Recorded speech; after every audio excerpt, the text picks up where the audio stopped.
Office of the district legal service authority দক্ষিণ Dinajpur at Balughat থেকে নতুন রিক্রুটমেন্ট বিজ্ঞপ্তি প্রকাশিত হয়েছে 2024-এ।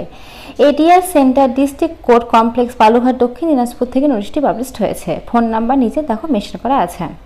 এত দ্বারা সকল দক্ষিণ দিনাজপুর জেলার সমস্ত ব্লকের জনসাধারণকে জানানো যাচ্ছে যে আগামী 4 জুন 2024 তারিখে জেলা আইন পরিষেবা কর্তৃপক্ষের অফিসে 2 জন মহিলা গঙ্গারামপুর মহকুমা অধীনে কাজের জন্য 500 আইন সহায়িকা প্যারালিগাল ভলেন্টিয়ার PLV রূপে নিয়োগের জন্য একটি ওয়াকিং ইন্টারভিউ হবে, এর ব্যবস্থা করা হয়েছে।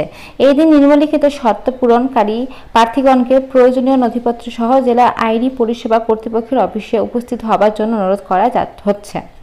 বিদ্রোহ ইহা কোনো চাকরি নয় বা পরবর্তীতে কখনো সেইরূপ কোনো আশা নেই। ইহা একটি জাতীয় আইন পরিষেবা কর্তৃপক্ষের অন্তর্ভুক্ত আইন বিষয়ে সমাজসেবামূলক কাজ, যা নির্ধারিত সময়সূচির বাইরেও করতে হতে পারে। 1 সপ্তাহে 1 থেকে 3 দিন কাজ থাকতে পারে অথবা তার কম বেশি হতে পারে।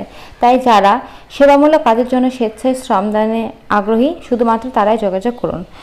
তো এখানে তোমাদের বলা হয়েছে গঙ্গারামপুর মহকুমার অধীনে কাজের জন্য 500 আইন সহায়িকার জন্য প্যারালিগাল ভলেন্টিয়ার PLV রূপে তোমাদের না হবে 2 জন মহিলাকে ওয়াকিং ইন্টারভিউর মাধ্যমে।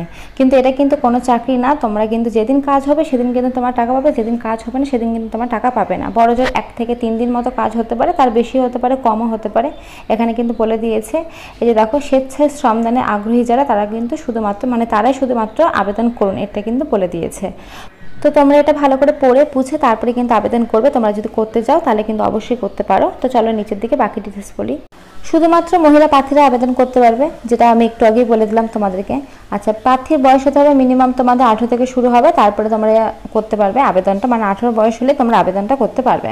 যোগ্যতা বলেছে ন্যূনতম তোমাদের মাধ্যমিক পাস হতে হবে, দক্ষিণ দিনাজপুর জেলার স্থায়ী বাসিন্দা হতে হবে। দক্ষিণ দিনাজপুর জেলার স্থায়ী বাসিন্দা যদি হয় তাহলে আবেদন করতে পারবে শুধুমাত্র মাধ্যমিক পাস থাকলেই। আচ্ছা, সাক্ষাৎকারের স্থান জেলা আইনি পরিষেবা কর্তৃপক্ষের অফিস, জেলা আদালত চত্বর, বালুঘাট, দক্ষিণ দিনাজপুর।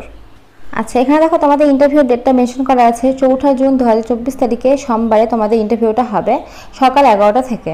আচ্ছা, সঙ্গে কি নিয়ে যেতে হবে সেটা এখানে মেনশন করা আছে। সঙ্গে তোমাদের নিয়ে যেতে হবে জীবন বৃত্তান্ত অর্থাৎ বায়োডাটা, বয়সের প্রমাণপত্র, শিক্ষাগত যোগ্যতা, তার সঙ্গে তোমাদের Aadhaar card, voter card, driving licence, স্থায়ী বাসিন্দার প্রমাণপত্র, এই যে 1 কপি ছবি, এই সমস্ত কিন্তু তোমাদের নিয়ে যেতে হবে।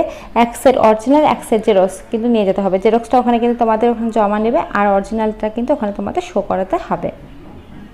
আচ্ছা, তোমাদের এখানে বলেছে দেখো সাম্মানিক দক্ষিণা অর্থাৎ তোমাদের স্যালারিটা কত দেওয়া হবে। তোমাদের যেদিন কাজ থাকবে সেদিন কিন্তু তোমাদের 500 টাকা করে দেওয়া হবে। অর্থাৎ সপ্তাহে যদি 3 দিন থাকে কাজ তাহলে 3 দিনই তোমরা 500 টাকা করে পাবে।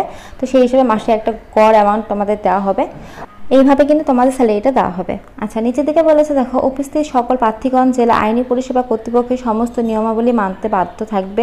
কোনো প্রার্থী কোনোরূপ অবৈধ কাজের সঙ্গে যুক্ত থাকলে এবং কোনোরূপ অপরাধমূলক মোকদ্দমার সাথে যুক্ত থাকলে এই নিয়োগে অংশগ্রহণ করতে পারবেন না। অসৎ উপায় অবলম্বন করে এই নিয়োগের মাধ্যমে 500 আইনি সহায়িকা প্যারালিগাল ভলেন্টিয়ার PLV রূপে নিযুক্ত হলে পরবর্তীকালে তা প্রমাণিত হলে তার বিরুদ্ধে আইনি পদক্ষেপ গ্রহণ করা হবে।